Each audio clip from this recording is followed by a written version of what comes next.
Alrededor de 100 ciudadanos hicieron un plantón frente a la registraduría, rechazando las explicaciones sobre las supuestas irregularidades en los formularios del domingo. Sobre el mediodía llegó este grupo a la fachada de la registraduría para elevar lo que denominaron quejas ante posible fraude. Lo que de verdad queremos es que se haga la verdadera democracia, que no nos roben los votos. Manifestaron estar inconformes con las explicaciones de la Registraduría Nacional, aunque algunos no tenían claridad sobre el cargo de quien está al frente de la entidad. Nosotros estamos exigiendo la transparencia por parte del señor procurador para las elecciones, porque es más que obvio que hubo un fraude electoral. Y si señor procurador, ¿por qué al procurador? Porque él dice que el formato de 14, que los tachones son sinónimos y son un error humano. Y aunque el registrador explicó que hay 3 formularios, que el de delegados es tan solo uno de ellos y que el de claveros es el que se toma en cuenta para el escrutinio exacto de los votos, ellos insistieron. El primer formulario que diligencian los jurados en las mesas son el E14. Entonces ahí es donde encontramos las inconsistencias. Hay 14 delegados y el de claveros. Sí, claro, estos son delegados, son los delegados de las mesas. Ese es el formulario de delegados. ¿Usted verificó el de escrutinio? Sí, claro, sí señora, de hecho ¿Lo tiene acá? están impresos. El que tiene los de escrutinio. Lo que pasa es que estos certificados, de hecho creo que lo tienen aquí impresos, mira. Pero ese sigue siendo el de delegados. Sí. A pesar de portar elementos en respaldo a un candidato, aseguraron que no se trataba de una manifestación ligada a ningún partido político. ¿A quién está apoyando? ¿De candidatos? A Petro. Okay. Pero esto es muy diferente a que yo esté apoyando a algún candidato. Yo estoy apoyando a la democracia, a ningún candidato, a la democracia. Pero lo veo con camisetas de Gustavo Petro. Es mi candidato, pero esto no es una cuestión de una candidatura, sino de un pueblo. Incluso llamó la atención este ciudadano. Yo me enteré porque vengo a vender cintas. ¿Pero cómo se enteró que aquí iban a estar los que le iban a comprar eso? Las redes sociales. Bueno, Mauricio, le tengo muchas inquietudes porque esto sí que estuvo movido hoy. La primera de ellas, bueno, la polémica que parece ser ahora la va a empezar a protagonizar el voto en blanco por cuenta de la propuesta que hace el magistrado Noboa de que no se incluya en el tarjetón de segunda vuelta. Uno creería que esto no le va a pelechar porque pues hasta donde yo sé el voto en blanco es un derecho. Ya usted me va a contestar eso, si se puede o no se puede. Lo otro, ¿a quién favorece o desfavorece? Dependiendo de cómo uno lo mire, pues las declaraciones ya de Sergio Fajardo y de Humberto de la Calle, sobre todo las del doctor Fajardo, de decir que él se va en blanco. Y la tercera, las palabras de Claudia López cuando dice que ningún miembro del Partido Verde está autorizado para apoyar en la campaña del señor Iván Duque. ¿Ese ninguno está autorizado es válido? ¿El voto no es libre? ¿O aquí esta palabra de no autorizado es válida por aquello de la doble militancia?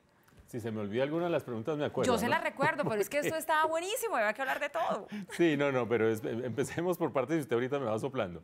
Vea, primero el tema del voto en blanco. Hay gente en su casa que dice, hombre, que un magistrado dice que no se incluya en el tarjetón, que el candidato Sergio Fajardo termine diciendo otra cosa, que no sé qué. Al fin, ¿qué? Si yo voto en blanco, ¿qué? Vamos a lo fundamental, sí, porque la gente tiene que saber si el voto termina sirviendo para algo o no. Según la normatividad colombiana, el voto en blanco puede tener un efecto en las elecciones, un efecto electoral, llamémoslo así, en distintas elecciones de gobernador, de alcalde, primera vuelta presidencial, no segunda vuelta presidencial. ¿Qué efecto tienen las otras? Tiene la posibilidad de que si es mayoría, y la Corte Constitucional ha dicho que mayoría es la mitad, 50% de los votos más uno, termina anulando esa elección, termina obligando a que se convoque una nueva elección y en esa nueva elección no se pueden presentar los candidatos que se presentaron en la primera. Sí. Poderoso el voto en blanco en la primera vuelta presidencial, en la segunda vuelta presidencial no. En la segunda vuelta presidencial el voto en blanco no tiene poder político, no tiene poder electoral, no termina generando esa clase de hecho político. Tiene el efecto que decía el senador Robledo de ser un hecho de opinión, es decir, terminar mandándole un mensaje al gobierno, a quien quede elegido, aquí hay una mayoría que no quiso estar con usted. Ese es un mensaje relevante, pero no tiene efecto político. Desde esa perspectiva, ahorita le hablo de lo de Sergio Fajardo, sí, creo yo que el magistrado Noboa puede tener razón al decir, en la segunda vuelta no tiene sentido meter el voto en blanco porque no va a tener sentido político, que el Consejo Nacional Electoral aclare.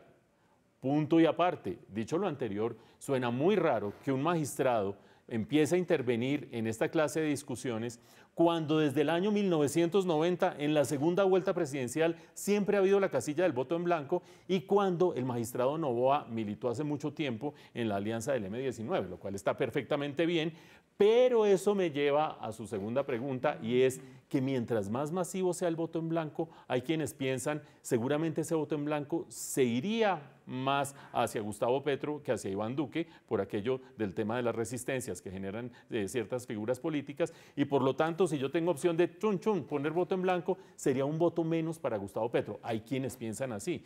Hay otros que dicen, no, pues es un voto menos para un lado y para otro, y por lo tanto no tiene nada, no favorece o beneficia a ninguno. Pero le quiero decir algo, es muy curioso que el candidato Gustavo Petro hoy esté diciendo, como lo dijo en Twitter, un voto en blanco es un voto que va a terminar favoreciendo a la dupla Iván Duque y Álvaro Uribe. Es muy curioso que lo esté diciendo cuando en su mismo Twitter en el año 2010 decía, el voto en blanco es una opción que tiene futuro y es un voto que se le quita a Juan Manuel Santos y a Antanas Mocus. En ese momento sí le parecía fantástico. Finalmente, el voto es libre, Paula.